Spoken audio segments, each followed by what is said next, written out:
we are going to set up MythTV to record over-the-air TV onto an old computer that I have.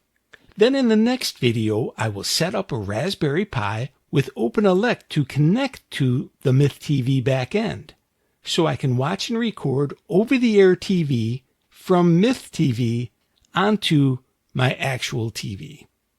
The hardware that I'm using for this is an old HP desktop computer from 2010, running Ubuntu 24.04 LTS.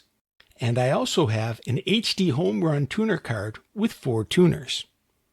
I have also given my 2010 HP computer a static IP address of 10.0.0.26. We are not going to go over how to set up a static IP address in this video. If you're only going to watch and record TV on the computer, you don't need a static IP address. And for those of you who don't know what a static IP address is, it just means an IP address that does not change.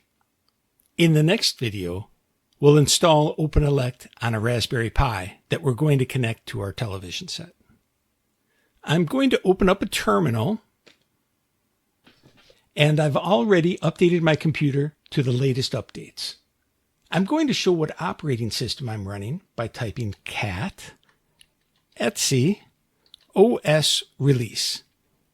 And here we see I'm running Ubuntu 24.04.3 LTS.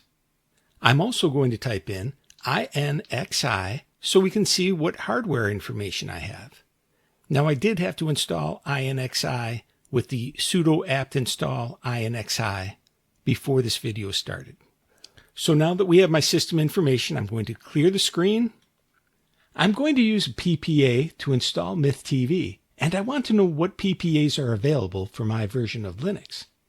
To do that, I'm going to type apt cache policy MythTV. And we see version 34 is in there. So now I'm going to type sudo add apt repository ppa myth ubuntu /34. I'm going to press enter to continue. Okay, the PPA is downloaded, and now I'm going to type sudo apt update. And now I'm ready to install MythTV with the command sudo apt install MythTV. I'll press yes to continue. I will pause the video until MythTV is done installing. MythTV is still installing, but it has paused the installation to ask us if other computers will run MythTV. I said earlier in this video that in the next video we're going to set up a Raspberry Pi to connect to MythTV. So for me, it is yes. But if you're just running this on a single computer to test it out and haven't set up a static IP, you can click no. And now I'll press enter to continue the installation. And I'll pause the video again until MythTV is completely installed.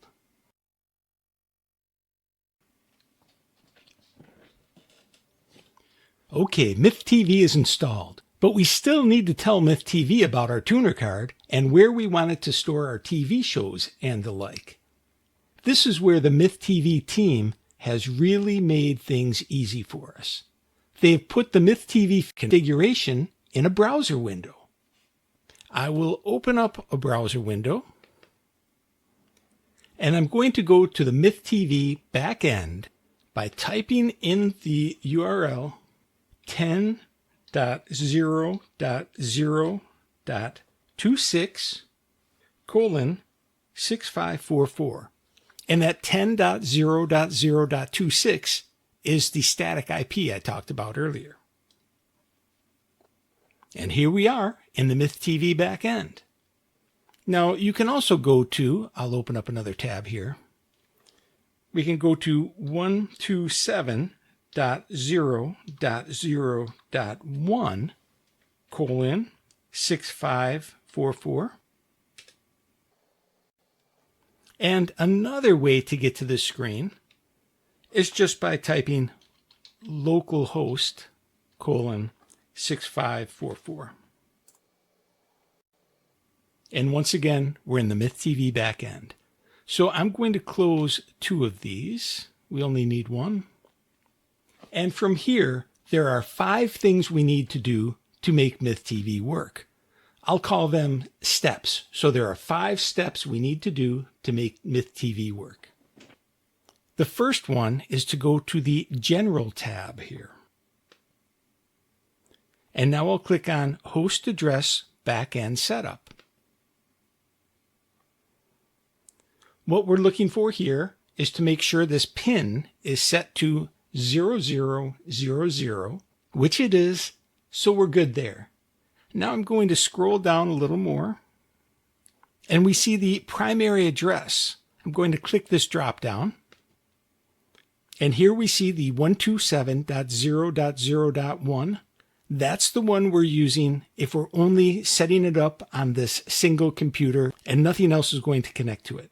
But I am connecting in from a Raspberry Pi later on, so I want to select my static IP address here, the 10.0.0.26. And then we want to save this. And I see the saved successfully. Let's go back to the top. The second thing we want to set up is the capture cards. Down under capture cards, I'm going to click on New Capture Card.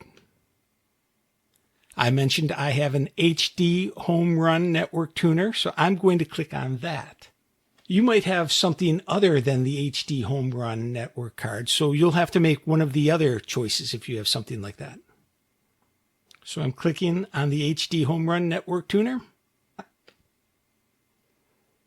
and then click OK. And now I'm going to click on this drop down where I'm going to select this checkbox here. And I'm also going to click on the Use HD Home Run for Active EIT Scan and click Save. I see Save successfully. So I'm going to come back up and close my drop down. Now I said I've got 4 tuners on my HD Home Run tuner card. So I need to do this 4 times, one for each card.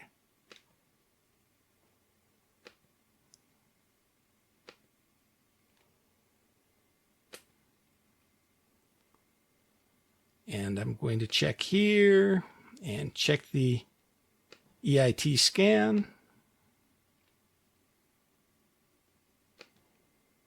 And I'm going to pause the video and add in the other 2 tuner cards. So I've added all 4 capture cards and we're done with the capture card settings. Going back to the top, the third thing we need to do is set up our video source. And then down under video sources, I'm going to click the new video source. And I'll click the drop down to show more. I'm going to give this video source a name of HD Home Run. I'm going to click on the Perform EIT Scan and scroll down. That's all I need here, so I'll click Save. Going back to the top, now we're on the 4th step, which is to set up the input connections. And down here, we see our 4 tuner cards that we need to set up the connections for. So I'll start on the first one, and we'll give it an input name of MPEG-2TS. The display name, I'm going to leave this as input 1. You can update this one if you like. I'm just going to leave it alone and go down to video source. Here I'll select the HD Home Run and click on the scan for channels. Going to scroll down for my scan type. And I want just the HD home run channel import. I'll start the scan. And it goes pretty quick here.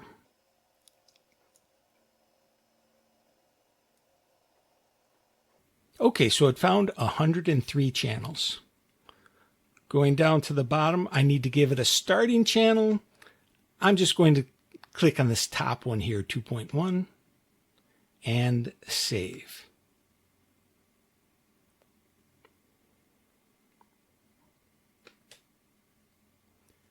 I'll do it to the second one on screen, and then I'll do the third and fourth off screen. We're going to do the same thing. MPEG-2, I'll leave the default name, come down to the video source, HD home run, scrolling down, not the starting channel yet. I want to check the scan for channels. It looks like they're already in here. The scan brings them in because we've already done our scan. Okay, good. So I'll just click a starting channel. This one I'll pick 2.2. They can be the same, they can be different, it doesn't matter.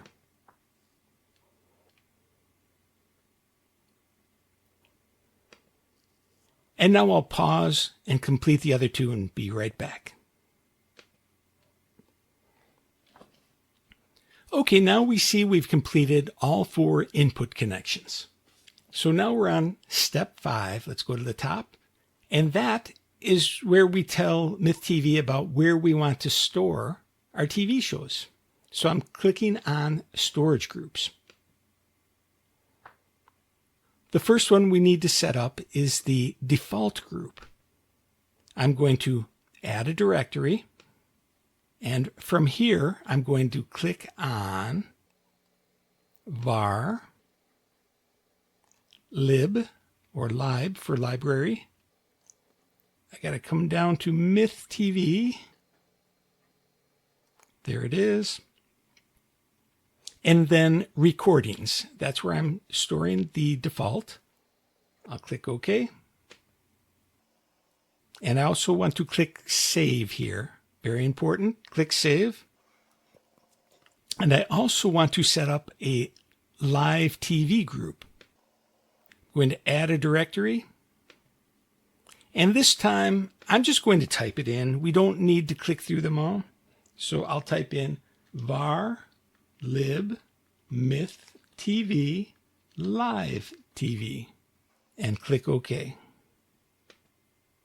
And now I'll click Save. Going back up to the top, before we can start watching TV, we need to restart the back end. So all the changes we just made are applied. So I'll click Restart Backend.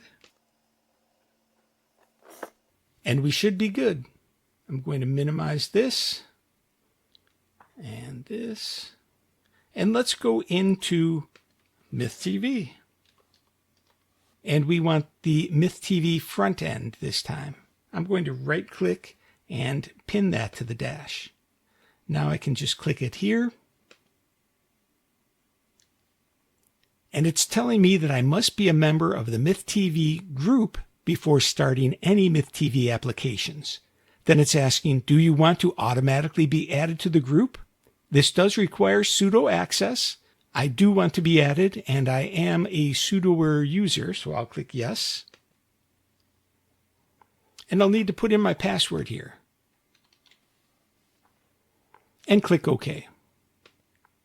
And now it's telling me for the changes to take effect, I'll need to log out manually and log back in. I'll click OK.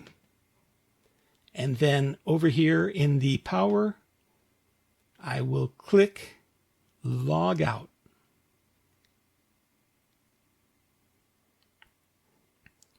Okay, I've logged back in, and I'm going to click on MythTV front end. And now we're inside of MythTV. What I want to do is watch TV. So I'll click on Watch TV. I'll click Enter. And it looks like it's having a problem with our audio. So let me click Escape here.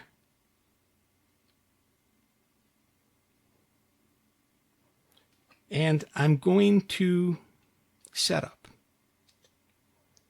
We'll come down to audio. And it looks like it found some audio. I'm going to exit out and save because it did make some changes there. Save and exit. And I'll click escape to take us back to the main menu where we can watch TV. Entered World War I in 1917, we were a little short in the tank department. A little short? Yeah, right.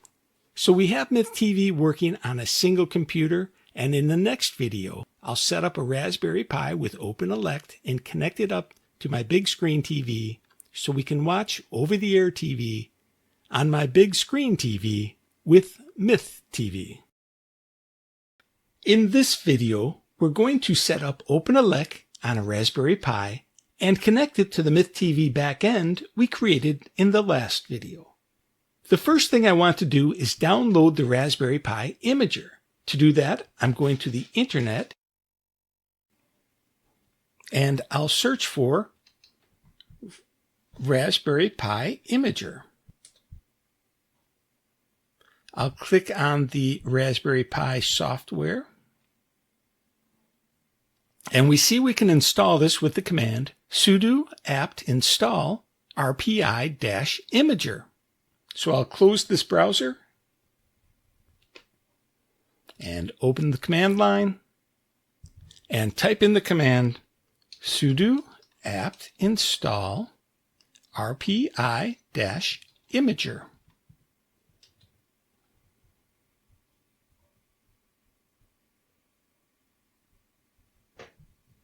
And the Raspberry Pi imager is now installed. I can close this window and I'll open up the imager here. I'll search for imager and open that up. On the far left, it's asking us what device we have. I have a Raspberry Pi 4, so I'm clicking on that. Now it's asking us what operating system do we want to install on our Raspberry Pi 4. I'm going to scroll down until I see the Media Player OS. Here we see OpenElect and OSMC. Either one of these will work. I've used OSMC in the past, but this time I'm using OpenElect. So I'll click on that. And there's one option here, LibreElect RPI 4. I'll click that and we're set. So we've got the Raspberry Pi device and the Raspberry Pi system.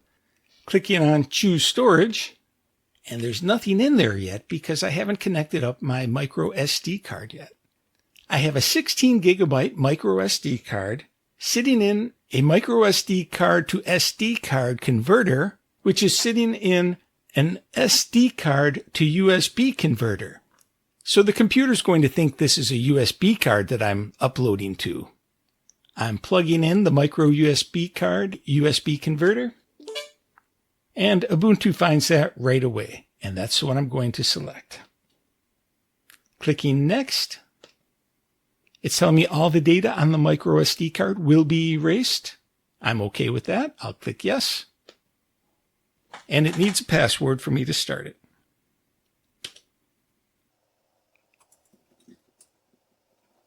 The imager is now putting OpenElect on my SD card. This may take some time, so I will pause the video while the operating system is being written to the micro SD card. Okay, the Raspberry Pi imager wrote and verified the image on the micro SD card.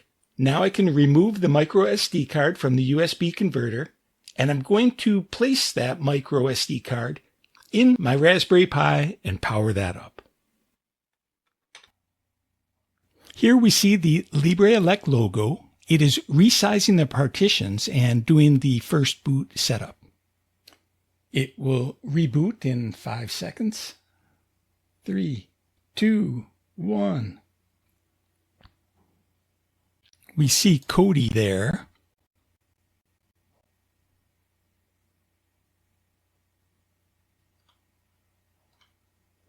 Now, Kodi is what it's actually going to run to connect to MythTV. So when I say I'm running LibreElect or OSMC, that's the operating system. but it boots into Kodi, and we can put Kodi on a computer and watch TV from our MythTV backend through Kodi from our computer, just like we're doing here. I apologize for the text looking so bad in my capture device. It is looking nicely on my TV screen. Here, LibreElect is asking us if we want to continue in English. I do, so I will click Next. And what I'm using here is a wireless USB keyboard with a touchpad connected to my Raspberry Pi. Some TV remotes will work with OpenElect and OSMC, but the remote for this TV is not recognized by OpenElect. I'm clicking Next. Now, LibreElect is asking me if we want to change the host name. If you have more than one Raspberry Pi running LibreElect, you may want to change this name. I'm okay with LibreElect, so I will leave it alone and click Next. Now, LibreElect is asking us what Wi-Fi we want to connect to. My router is called Outback, so I'll connect to that. And I'll click Enter on Connect and put in my password. We'll give it a moment to connect. And now we see we're online with my router. I'll click Next. We are not going to connect to SSH or Samba at this time. I'll click Next. And then I'll click Next again. Now LibreElect is all set up. All we need to do now is connect to the MythTV backend. To do that, I'll go down to Add-ons. And then My Add-ons. Here, what I'm looking for is something with PVR. PVR stands for Personal Video Recording. Since I don't see anything here, I'm going to go back up and click on Install from Repository. I'm going into the LibreElect add-ons. And here we see PVR clients. That's what we want. And looking down the list, I do see an HD Home Run client. But connecting to the HD Home Run client will just connect to our tuner cards. This will not allow us to record TV.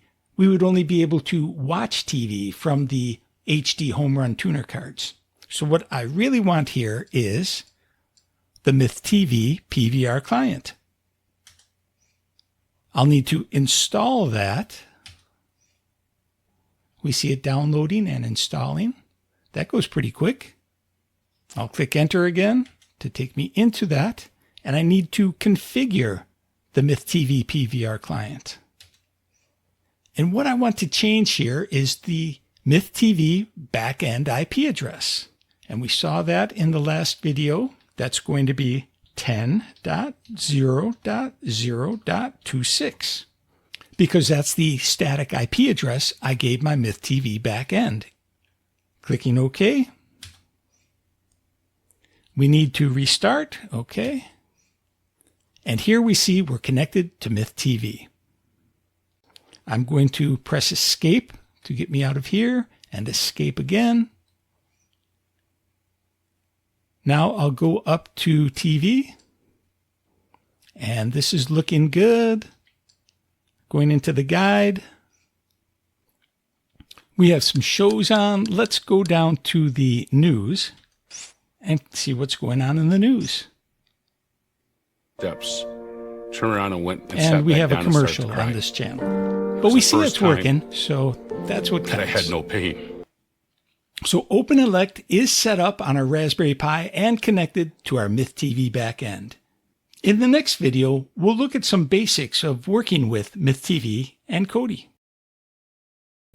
In the last two videos, we got MythTV up and working, and then OpenElect that runs the Kodi app working on a Raspberry Pi.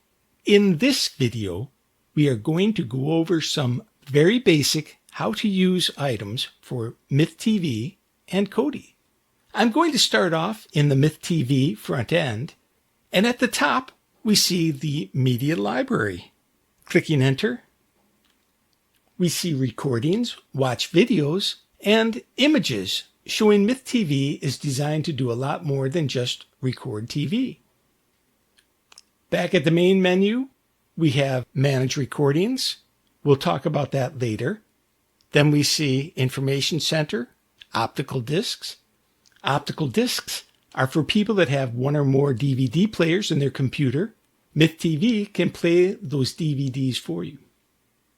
I'm going to skip down to Program Guide and press Enter.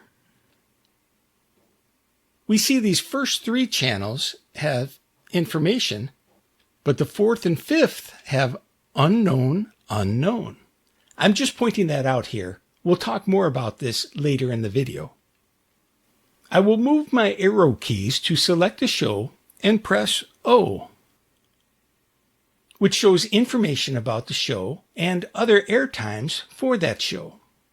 I'll press Escape, and now pressing R shows that show is scheduled to be recorded.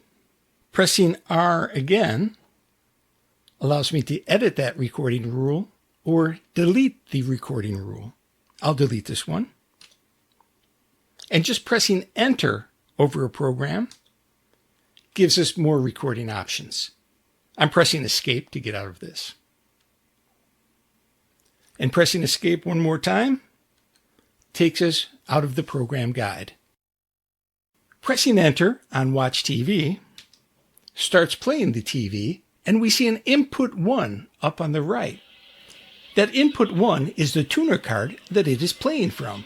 In the first video, we saw the default name was Input 1, and I did not change that. That is what that Input 1 means. And I've muted the TV, so I'm not talking over the TV show audio. We can switch to the next tuner card by holding down Shift and pressing C, or uppercase C. Now we're on Input 2. Pressing Shift, Input C again takes us to Input 3. And I've got 4 tuners on my HD Home Run tuner card. So once it gets past the 4th, it'll just take us back to Input 1 again. Pressing the letter O, we see program information on the channel we're watching. Pressing O again, or Escape, takes us back. Pressing S here brings up the schedule. And then pressing S again, or Escape, will take us back to the channel we were watching. The up and down arrows will show us what is playing on the next or previous channels. And then Escape will cancel out, or I can press Enter and go to that channel. The left and right arrows will skip back in the recording, and the right will skip forward. And then pressing J will slow things down. Pressing J again will make it even slower. Pressing U speeds us back up, and pressing U again speeds us back up even more. And Escape takes us back to the main menu. So those are some basics for MythTV. I put MythTV on another Linux computer and tried connecting that front end to that 10.0.0.26 MythTV backend, but it did not easily connect. Kodi, on the other hand, is very easy to connect and get working, as we saw in the last video. I'm clicking Kodi to start that right now. To watch or record a program in Kodi, I'll go down to the TV tab and press Enter on the guide.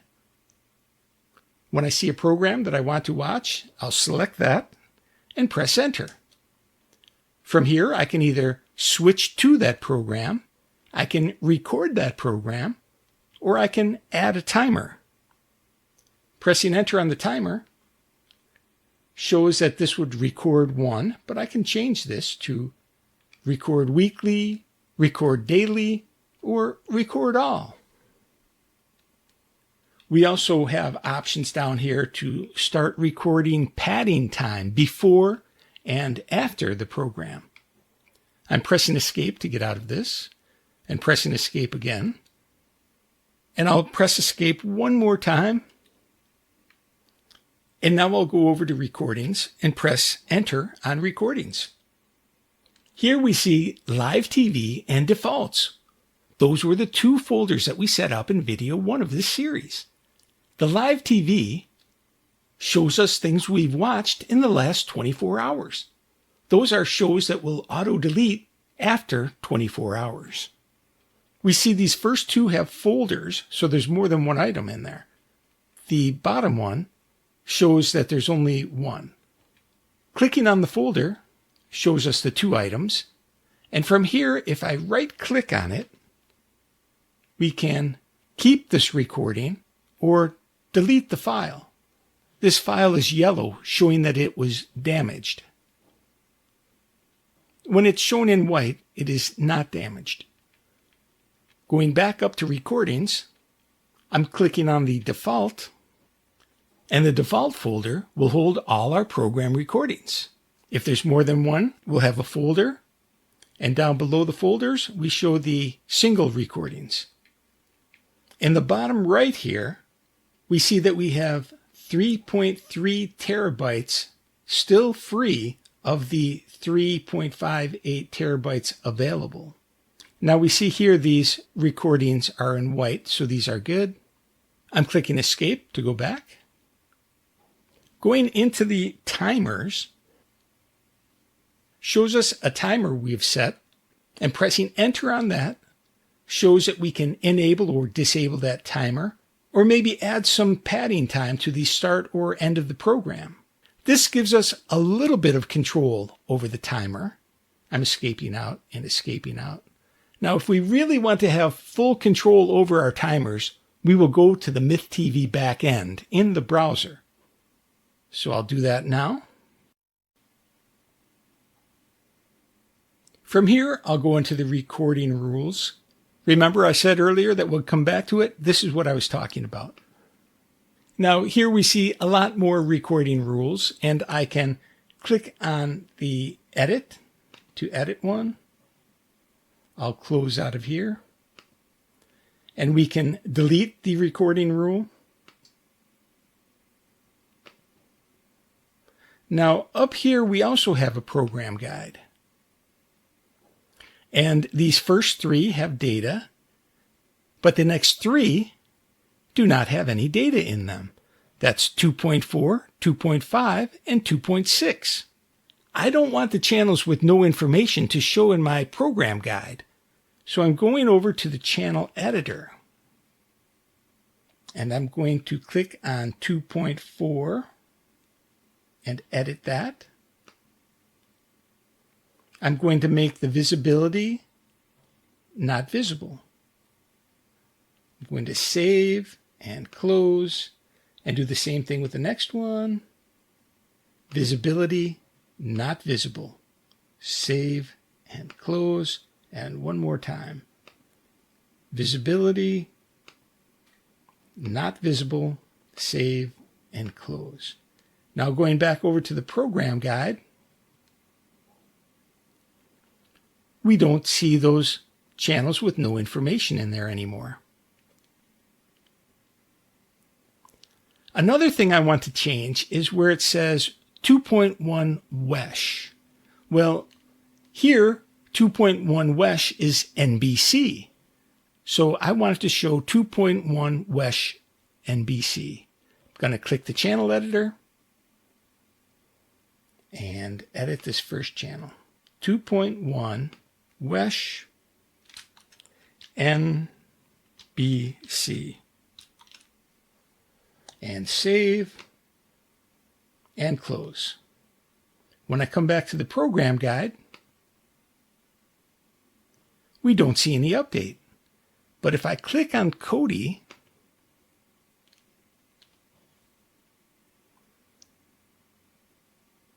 and go down to TV, here we see WESH NBC. And we also see all of these channels have data in them.